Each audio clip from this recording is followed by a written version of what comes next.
오늘 말씀은 하박국 3장 16절부터 19절까지입니다. 구약성경 1306쪽입니다. 하박국 3장 16절부터 19절까지 제가 봉독합니다. 내가 들었으므로 내 창자가 흔들렸고 그 목소리로 말미암아 내 입술이 떨렸도다. 무리가 우리를 치러 올라오는 환난 날을 내가 기다림으로 썩이는 것이 내 뼈에 들어왔으며 내 몸은 내 처소에서 떨리는 도다. 비록 무화과 나무가 무성하지 못하며 포도나무에 열매가 없으며 감람나무에 소출이 없으며 밭에 먹을 것이 없으며 우리의 양이 없으며 외양간에 소가 없을지라도 나는 여호와로 말미암아 즐거워하며 나의 구원의 하나님으로 말미암아 기뻐하리로다. 주 여호와는 나의 힘이시라. 나의 발을 사슴과 같게 하사 나를 나의 높은 곳으로 다니게 하시리로다. 이 노래는 지휘하는 사람을 위하여 내 수금에 맞춘 것이니라. 아멘. 모든 성경이 그런 것처럼 하박국도 대단히 특별한 주님의 말씀입니다. 일단 기록된 시기부터 특별합니다. 우리 성경 대학 시간에 배운 것처럼 남유다가 주전 586년에 바벨론에 의해서 멸망을 당하게 됩니다. 가장 끔찍하고 비참했던 시대였죠. 그런데 하박국은 그 어간에 활동했던 사람입니다. 우리식으로 말하자면 한국 전쟁 어간에 활동을 했다, 이렇게 생각하면 될 것 같습니다. 가장 끔찍하고 비참했던 그 시간대에 하박국이 짧게 활동을 했습니다. 그런데 하박국은 역시 하나님의 사람답게 남유다의 파국을 어느 정도 감지하고 있었습니다. 미래를 내다봐서라기보다는 하나님께서 택하신 백성 이스라엘의 행태가 형편없었거든요. 자, 이 당시 이스라엘의 모습이 어땠는지 하박국 1장 3절부터 4절까지 보겠습니다. 어찌하여 내게 죄악을 보게 하시며 패역을 눈으로 보게 하시나이까. 겁탈과 강포가 내 앞에 있고 변론과 분쟁이 일어났나이다. 이러므로 율법이 해이하고 정의가 전혀 시행되지 못하오니 이는 악인이 의인을 에워쌌으므로 정의가 굽게 행하여 짐이니이다. 이걸 자세하게 설명할 수 있습니다만은 우리에게 주어진 시간은 항상 적기 때문에 하여간 간단히 말씀을 드리게 되면 하나님께서 택하신 백성, 하나님께서 세우신 나라, 사회, 이스라엘의 모습이 이랬던 겁니다. 한마디로 끔찍했던 거죠. 자, 이러니 어떻게 이런 나라와 민족이, 이런 사람들이 하나님의 축복을 받을 수 있겠습니까? 망할 수밖에 없는 거죠. 자, 그래서 하박국이 이 질문을 갖고, 고통스러운 질문이죠. 고통스러운 질문. 이러면 내 나라, 내 민족은 망할 수밖에 없어. 고통스러운 질문을 갖고 하나님께 나아갑니다. 자, 하나님께 나아가서 이제 묻는 거죠. 주님의 백성이 이렇게 패역합니다. 그럼 주님 어떻게 하실 생각입니까? 하박국은 할 수 있는 게 없어요. 그렇죠. 만약에 우리나라가 잘못된다고 한들 제가 할 수 있는 게 뭐가 있겠습니까? 응? 위정자를 찾아가서 이건 아닙니다, 틀렸습니다 말할 겁니까? 아니면 TV 인터뷰라도 할까요? 그런다고 한들 그게 씨알이 먹히겠습니까? 그러니까 이 문제를 갖고 하나님 앞에 나아갈 수밖에 없었던 거예요. 하박국도 이거 말고는 다른 방도가 없기 때문에. 자, 그랬더니 하나님께서 대답을 하십니다. 응답을 해주셨어요. 그게 이제 하박국 1장 5절부터 6절까지입니다. 여호와께서 이르시되 너희는 여러 나라를 보고 또 보고 놀라고 또 놀랄지어다. 너희의 생전에 내가 한 가지 일을 행할 것이라. 누가 너희에게 말할지라도 너희가 믿지 아니하리라. 보라, 내가 사납고 성급한 백성 곧 땅이 넓은 곳으로 다니며 자기의 소유가 아닌 거처들을 점령하는 갈대아 사람을 일으켰나니. 자, 우리가 성경을 읽을 때 바벨론은 나라 이름이고요. 그 바벨론을 구성하고 있는 주민족을 갈대아 사람이라고 그럽니다. 그러니까 갈대아는 바벨론이다, 이렇게 생각하면 됩니다. 갈대아 사람, 바벨론을 일으켰다 이렇게 말씀을 하시는 거죠. 근데 이 말씀을 듣고 하박국이 기겁을 했습니다. 이 말씀을 듣고 이건 또 뭐야? 이게 있을 수 있는 일이야? 이제 기겁을 하게 됩니다. 자, 왜냐하면 패역한 이스라엘 백성을 징계하기 위해서 하나님께서 바벨론을 이제 준비하셨다는 얘기인데, 하박국이 생각할 때 이건 아무리 생각해봐도 이 말이 안 되는 겁니다. 이건 있을 수 없는 일이에요. 여러 가지 면에서. 예. 왜 그런지 먼저 하박국 1장 13절을 보겠습니다. 주께서는 눈이 정결하심으로 악을 참아 보지 못하시며 패역을 참아 보지 못하시거늘 어찌하여 거짓된 자들을 방관하시며 악인이 자기보다 의로운 사람을 삼키는데도 잠잠하시나이까. 자, 일단 하박국이 알고 있었어요. 인정하는 바입니다. 이스라엘은 매를 맞아도 싸요. 아니 맞아야 돼 얘네들은. 보셨지 않습니까? 그런 사람들이 매를 안 맞으면 누가 매를 맞겠습니까? 하나님께서 징계를 하셔야 되는 겁니다. 자, 그런데 문제는 뭐냐면 하나님께서 당신의 백성 이스라엘을 징계하기 위해서 그보다 더 악한 바벨론 사람들을 일으켜서 징계한다는 것은 이게 이치에 맞지 않는 겁니다. 왜냐하면 바벨론은 이스라엘보다 더 악하니까. 악한 백성을 징계하기 위해서 더 악한 백성을 사용하신다? 이게 어떻게 논리적으로 맞습니까? 이게 어떻게 정의다 이렇게 말할 수 있겠냐는 거예요. 이게 하박국의 논리인 거죠. 자, 이와 함께 하박국이 이제 하나님의 계획에 반기를 들 수밖에 없었던 더 중요한 이유가 있습니다. 이걸 알려면 이해하기 쉽게 제가 예를 하나 들겠습니다. 우리도 이제 자녀를 키우잖아요. 자녀를 키우는데 자녀들이 잘못할 때가 있습니다. 잘못을 하는데 이제 크게 잘못하는 때도 있어요. 자, 그러면 부모로서 보고만 있을 수는 없거든요. 혼을 내야 됩니다. 그리고 그게 부모의 도리인 겁니다. 뭐 오냐 키우는 게 능사는 아니잖아요. 잘못을 했는데도 그냥 내버려 두면 부모의 의무를 다하지 못하는 겁니다. 책임을 방기하는 거죠. 혼내야 되는 겁니다. 자, 그러면 여러분의 자녀가 크게 잘못했다고 한번 가정해 보세요. 자, 그럼 여러분 어떻게 혼낼 겁니까? 어떻게 혼내? 설마 동네 깡패 불러가지고 돈 100만 원 건네주면서 야구 방망이 한 2개 주면서 우리 아들 딸이 지금 이랬거든? 네가 좀 손 좀 봐줘라 이렇게 얘기를 합니까? 여러분 그런 적 있어요? 말도 안 되지. 자식 죽이겠다는 얘기 아닙니까? 야구 방망이 줘가지고 좀 손 좀 봐 이러면 그러다 죽을 수 있어요 진짜. 그런 부모는 없는 겁니다. 자, 그런데 하박국이 볼 때 하나님의 징계 방법이 이렇게 다가온 겁니다. 이런 느낌이었던 겁니다. 하박국이 원했던 것은 무엇이냐면 하나님께서 직접 아버지시니까 하나님께서 직접 이스라엘 백성을 혼내주시기를 원했던 거죠. 자, 그런데 그게 아니라 하나님은 어떻게 말씀하시냐면 내가 바벨론을 일으켰다는 겁니다. 사실 바벨론은 동네 깡패가 아니거든요. 동네 깡패한테 손보라 그러면 보통은 적당히 손봅니다. 근데 바벨론은 그런 동네 깡패가 아니고 병거를 몰고 오잖아요. 병거를 몰고 올 뿐만 아니라 손에는 칼이 들려 있고 창이 들려 있습니다. 활로 무장한 사람들이에요. 이 사람들이 와서 이스라엘 남유다를 공격하게 되면 그냥 적당히 말로 겁만 주고 떠나겠습니까? 그렇지 않거든요.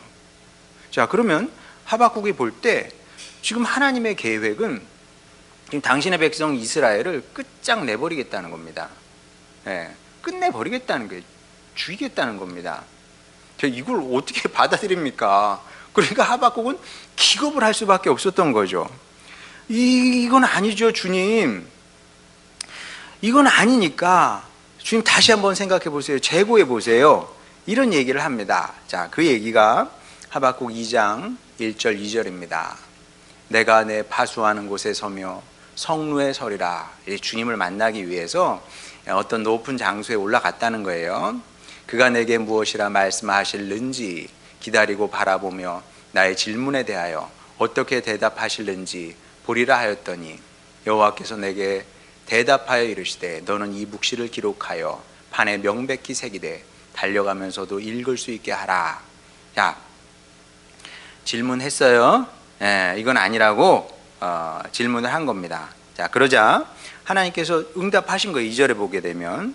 자, 그러면서 하나님께서 뭐라고 대답을 하셨는지 그 긴 대답인데, 긴 응답이 하박국 2장에 기록되어 있습니다.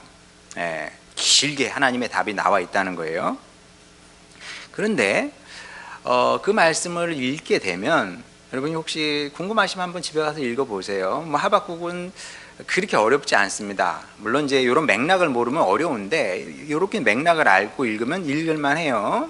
한번 쭉 읽어보시기 바랍니다. 2장을 한번 읽어보세요. 그러면 하박국의 이런 질문에 대한 이 답이 맞는지 확인해 보시기 바랍니다. 자, 읽어보면 어떤 느낌이 드냐 하면 이 동문서답이야. 이거는 진짜 동문서답입니다. 하박국이 제기했던 그 질문에 대한 정확한 답이라고 할 수가 없습니다. 마치 그 욥기와 비슷합니다. 욥기를 읽어보면 여러분 이제 욥기는 사실 성경에서 가장 어려운 책 중에 하나인데 읽어보셨는지 모르겠지만 읽어보시면 거기서 욥은 우리가 생각하는 것보다 굉장히 질문이 많습니다. 질문을 막 쏟아냅니다. 근데 그럴 수밖에 없었죠.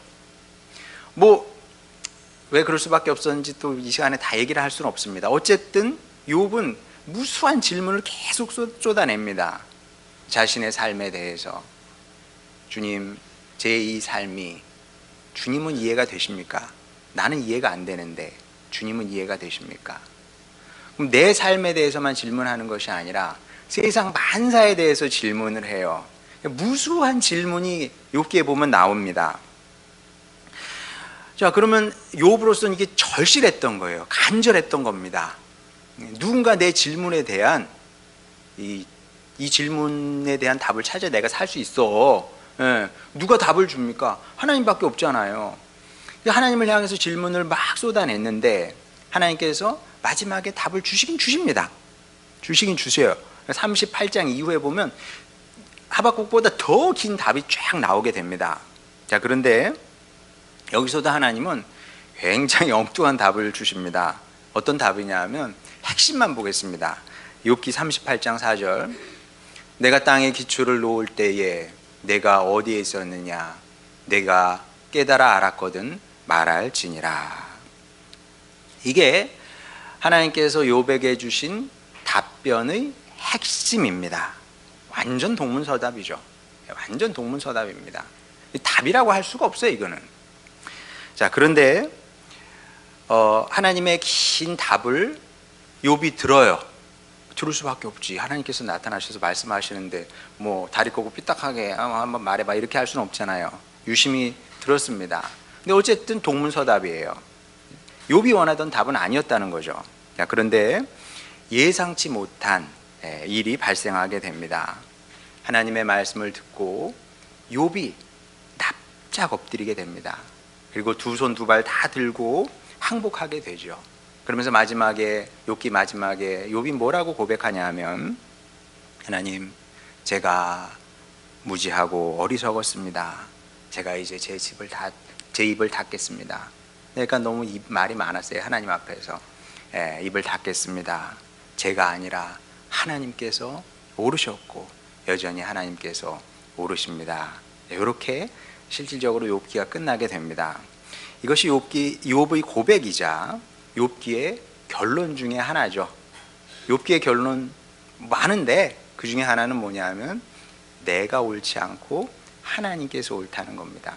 그러니까 여러분이 저는 이제 방향성을 얘기하는 사람이잖아요. 하나님을 향한 불만 가질 수 있어요. 근데 하나님을 향한 불만만 갖고 살면 그 사람은 나쁜 사람입니다. 악한 사람이에요. 불만 있을 수 있어. 그러나 기본적으로 방향성은 갖고 불만을 하지라. 그 방향성이 뭐예요? 그럼에도 불구하고 하나님이 옳고 하나님이 좋으신 분이다. 이건 바뀌지 않는 겁니다. 내가 어떻게 느끼고 어떻게 생각하던 간에 이 사실이 바뀔 수는 없는 거죠. 자, 그런데 똑같은 일이 하박국에도 일어나게 됩니다. 하나님께서 하박국의 질문에 대답을 하셨어요. 자, 그런데 사실은 하박국이 원했던 답은 아닌 겁니다, 이게. 예. 그런데 그 하나님의 말씀을 듣고 하박국도 똑같이 반응합니다, 욥하고. 예. 이 사람이 180도 바뀌게 돼요. 그 전까지만 해도 공격적으로 뭐 질문하면서 막 항의했거든요. 뭐 이럴 수 있습니까? 이건 안 됩니까? 막 이랬던 사람이 갑자기 돌변해서 기뻐하고 감사하는 것으로, 감사의 기도로 하박국이 끝나는 것을 보게 됩니다. 이게 어떻게 가능하냐? 그러니까 하박국은 사실 어떻게 생각해 보면 우리의 인생을 보여주고 있는 거거든요. 우리의 인생도 이래야 되는 겁니다. 어렸을 때는 신앙이 이 아래쪽에 있을 때는 질문도 많고 불평도 많고 불만도 많아. 그러나 시간이 지날수록 우리의 신앙이 성숙해서 기쁨과 감사로 우리의 인생을 끝낼 수 있어야 된다는 거죠. 자, 어쨌든 간에 뭐 우리가 다 처음부터 그렇게 성숙한 사람은 아니잖아요. 그러다 보니까 우리가 살면서 신앙생활을 하면서 우리 안에서도 무수한 질문들이 올라온다는 겁니다. 하나님, 이건 왜 이렇습니까? 저건 왜 저렇습니까? 이런 많은 질문이 우리에게 있어요. 그 이해가 잘 안 됩니다. 그럼 여러분도 그런 거 있지 않겠어요?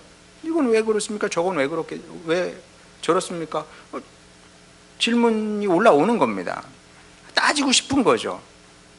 그러다 보면 때로는 하나님이 정말 살아계신 건가? 이런 의심이 들 수도 있어요. 예. 왜냐하면 내 의문이 해소가 안 되니까, 이해가 안 되니까 진짜 하나님이 살아계신 걸까? 아니면 하나님이 살아계시더라도 나를 정말 사랑하시는 걸까? 이런 의문이 올라올 수 있는 거죠. 자, 그렇게 되면 이런 의심, 이런 의문이 우리 안에 가득합니다. 자, 그런 상황에서 우리가 기뻐할 수 있겠습니까? 이런 사람이 감사할 수 있겠습니까? 어떻게 생각하세요, 여러분? 의문과 의심이 우리의 마음을 가득 채우고 있는데 기뻐하게 되겠습니까? 감사할 수 있겠습니까? 이런 사람에게 성경에 기뻐하라고 하잖아. 당신 기뻐하라고. 성경에 감사하라고 하잖아. 당신 감사해. 그러면 그 사람이 그런 얘기를 듣고, 아니, 제가 목사가 그렇게 얘기한다고 한들 그 사람이 그렇죠. 그게 맞습니다. 제가 감사해야죠. 감사하는 사람이 되겠습니다. 감사합니다. 이렇게 반응하겠냐는 거죠. 여러분, 그러면 할 수 있겠습니까? 제가 여러분에게 기뻐하라고 하고 감사하라고 하면 기뻐하고 감사할 수 있겠습니까?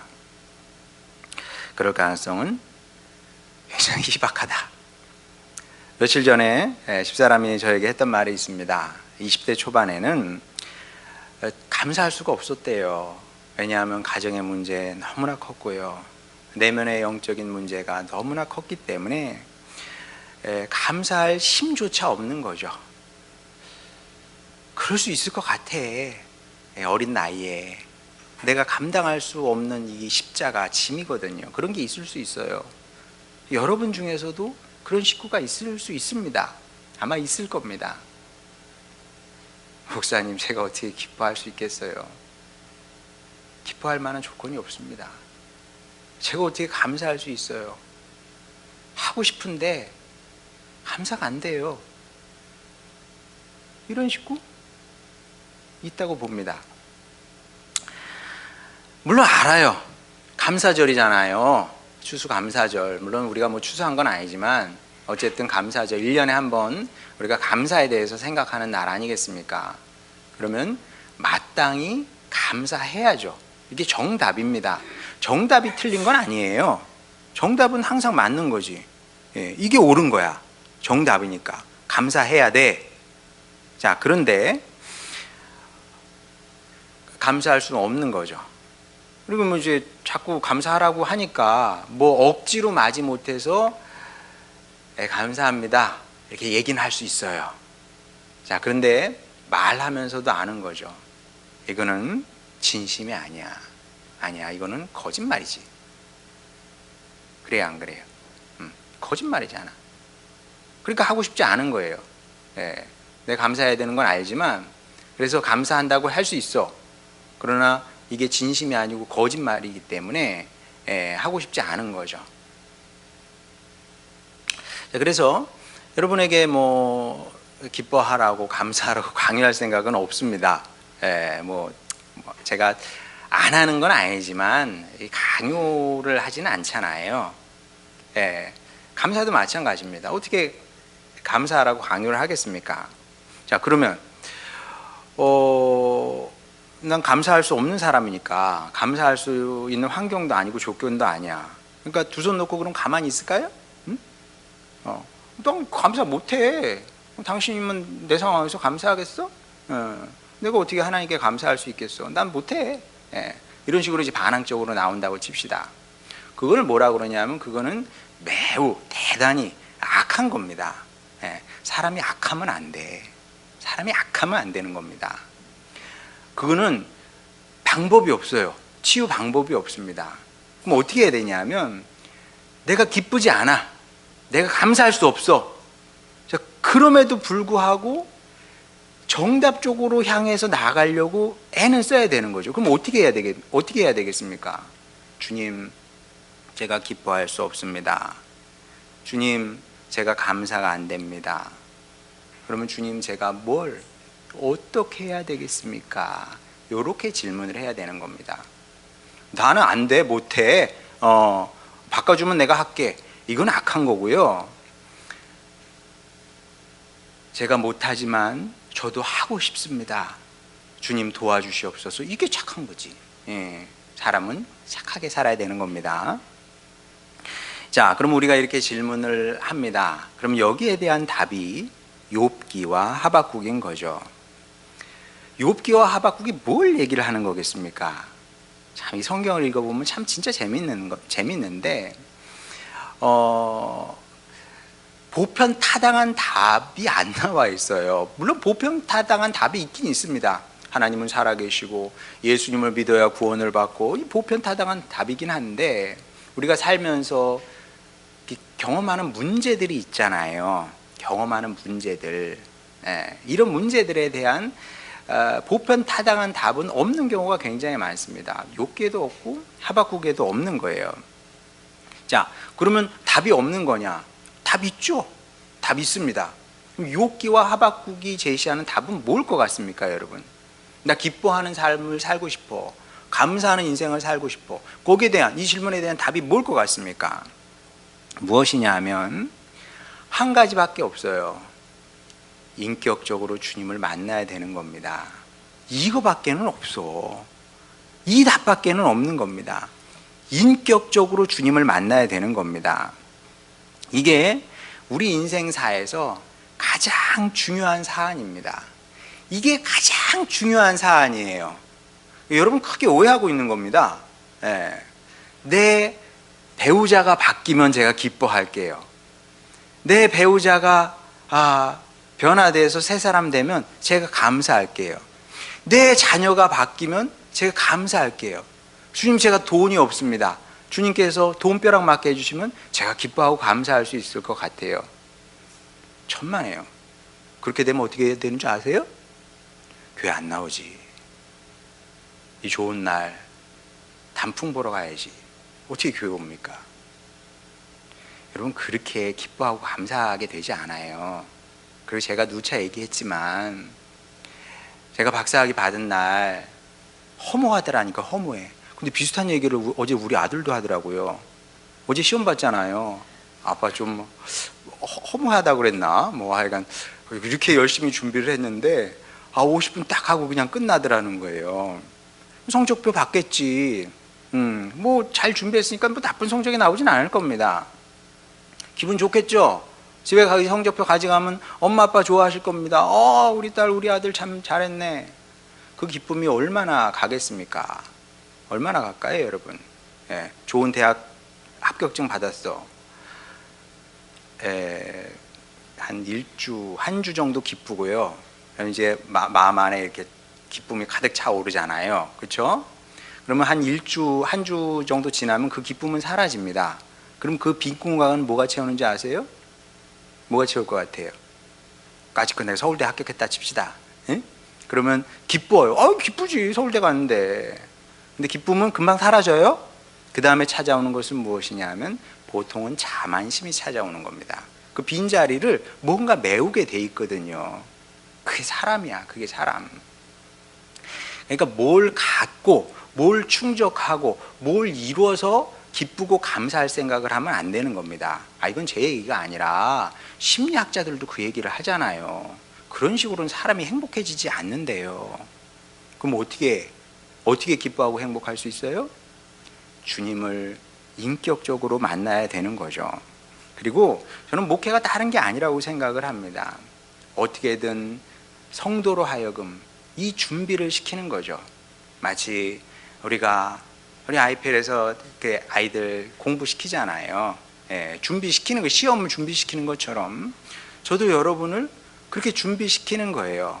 그러니까 여러분 볼 때는 우리 교회가 뭘 하나, 뭘 해. 여러분이 모르는 사이에 계속 이거 준비하는 겁니다. 기도하면서 때로는 기다리기도 하고 때로는 협박도 하고 알게 모르게 등등 이런 여러 가지 과정을 통해서 여러분 인생에 어느 시점에 결정적인 시점이 있거든요. 그 시점에 여러분이 주님을 깊이 만나게 이 준비를 시키는 거죠. 그래서 이 사실을 제가 알기 때문에 저의 바람은 분명합니다.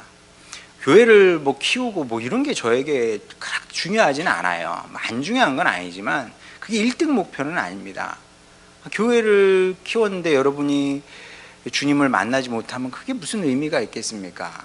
아니면 목회를 통해서 제 역량을 발휘해서 제 능력을 보이는 거죠. 그래서 제가 유명해진다? 그런 거는 애초에 별 관심이 없습니다. 제 이름을 내는 것에 대해서는 애초에 관심이 없어요. 모르겠어요. 어렸을 때는 그런데 관심이 있었는지 모르겠지만 제가 지금 그런 걸 꿈꾸고 그러겠습니까? 그런 거 관심 없습니다. 저의 유일한 바람은 무엇이냐면 여러분이 우리 교회를 통해서 우리 교회 안에서 신앙생활을 하면서 인생의 어느 시점에선가 정말 인격적으로라는 것은 무엇이냐 하면 고백이 있는 사람을 얘기를 해요. 고백. 우리 하나님을 향한 고백. 여호와는 나의 목자시니 내게 부족함이 없으리로다. 경험을 했으니까 그런 고백을 한 거 아니겠습니까? 그런 고백이 있는 성도가 되기를 바라는 거죠. 자, 그러면 어떤 일이 일어나게 되느냐? 자, 먼저 16절 보겠습니다. 내가 하나님의 말씀을 들었으므로 내 창자가 흔들렸고 그 목소리로 말미암아 내 입술이 떨렸도다. 무리가 우리를 치러 올라오는 환난 날을 내가 기다림으로 썩이는 것이 내 뼈에 들어왔으며 내 몸은 내 처소에서 떨리는 도다. 무슨 얘기인지 좀 잘 이해가 안 가시죠? 근데 이게 이 말씀이 사실 하박국에서 굉장히 중요한 겁니다. 이 맥락상 굉장히 중요한 말씀이에요. 자, 왜냐하면 이 말씀을 통해서 우리는 뭘 배워야 되냐 하면 하나님을 만난다고 해서 현실이 극적으로 바뀌지는 않을 수도 있겠구나. 그렇죠. 하나님을 만난다고 해서 우리 현실이 극적으로 바뀌는 것은 아닙니다. 내가 돈이 없어요. 돈벼락은 맞았으면 좋겠어. 근데 주님을 만나니까 집에 갔더니 돈이 그 안방에 쌓여 있다든지 아니면 내 통장에 돈이 1억이 막 들어와 있다든지 이런 일은 없습니다. 제가 이런 간증은 들어본 적이 없어요. 아니면 내 배우자가 갑자기 천사처럼 바뀐다든지 그런 일이 일어나기는 대단히 어렵겠죠. 아니면 내 자녀가 양순한 사람으로, 양순한 아이로 바뀌어 있어. 그런 것을 기대하면은 안 되겠죠. 그런 일은 안 일어나는 것은 아니지만 거의 일어나기 힘든 일이라고 보면 됩니다. 지금 그 얘기를 하고 있는 거예요. 저 주님을 만났어요. 그럼 뭔가 현실적인 변화가 있어야 되잖아. 근데 변화가 있어요, 없어요? 없는 겁니다. 자, 바벨론의 침략은 이미 결정된 사안이에요. 쳐들어온대. 예. 하박국이 안 된다고 그랬는데, 아니야, 하나님께서 난 이미 결정했고 바벨론은 이제 곧 쳐들어오게 될 거야. 지금 그 말씀을 하고 있는 겁니다. 그러니까 무섭고 끔찍한 미래가 시시각각 다가오고 있었던 거죠. 자, 그런데 하나님을 만난 하박국은 이제 이전과 다르게 반응하게 됩니다. 17절에서 19절까지 보겠습니다. 이 비록이 굉장히 중요한 겁니다. 16절에서 이어지는 말씀이죠. 바벨론이 그 무시무시한 무서운 그 군대 아닙니까? 군인들이 쳐들어오고 있는 겁니다. 그러할지라도 비록 무화과 나무가 무성하지 못하며 포도나무에 열매가 없으며 감람나무에 소출이 없으며 밭에 먹을 것이 없으며 우리의 양이 없으며 외양간에 소가 없을지라도, 그 다음, 나는 여호와로 말미암아 즐거워하며 나의 구원의 하나님으로 말미암아 기뻐하리로다. 주 여호와는 나의 힘이시라. 나의 발을 사슴과 같게 하사 나를 나의 높은 곳으로 다니게 하시리로다. 무슨 얘기입니까? 바벨론이 쳐들어와 사망의 음침한 그림자가 온 땅을 뒤덮는다 해도 하나님으로 인해 나는 기뻐하고 즐거워하겠습니다. 감사하겠습니다. 지금 그런 노래를 하고 있는 거거든요. 진짜 신기하죠. 이게 도대체 어떻게 가능한 일일까? 여러분, 우리는 전쟁을 모르잖아요. 우리는 전쟁을 모릅니다. 근데 하박국은 전쟁의 참상을 아는 사람이었습니다. 어떻게 알았을까요? 그 당시에는 전쟁이 굉장히 흔히 있는 일이었기 때문에. 그런데 하박국은 불과 얼마 전에, 불과 십몇 년 전에 북왕국 이스라엘이 아시리아에 의해서 짓밟히는 것을 두 눈으로 목격한 사람이거든요. 전쟁은 끔찍한 겁니다. 전쟁은 끔찍하다는 말로도 다 표현할 수 없는 그런 비극이에요. 이런 비극을 본 사람이 지금 뭐라 그래요? 이렇게 노래하고 있는 겁니다. 이걸 어떻게 설명을 합니까? 이걸 어떤 논리로 이걸 이해할 수 있겠어요? 자, 이거는 영적인 세계의 비밀입니다. 이거는 주님을 만나서, 깊이 만나서 주님 안에 거하는 사람만 아는 놀라운 신비인 거죠. 그래서 저의 바람과 꿈이 여러분 모두 주님을 깊이 만나는 겁니다. 인격적으로 만나는 겁니다. 신앙생활에서 그게 가장 중요한 겁니다. 아니야, 인생에서 가장 중요한 겁니다. 그래서 여러분이 꼭 여기까지 갔으면 좋겠습니다. 그래서 저의 바람은 여러분이 하박국처럼 됐으면 좋겠습니다. 인생은요, 쉽지 않습니다. 어려움은 늘 있는 것이고요, 삶은 우리를 속이게 돼 있습니다. 그렇다 할지라도 모든 환경과 조건을 떠나서 주님으로 인해서 항상 기뻐하고 범사에 감사할 수 있는 기적의 인생을 만들고 또 살아가는 여러분 모두가 되시기를 주님의 이름으로 축원합니다. 찬양 부르고 기도하겠습니다.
감사할 수 있는 사람이 세상에 몇이나 있겠습니까?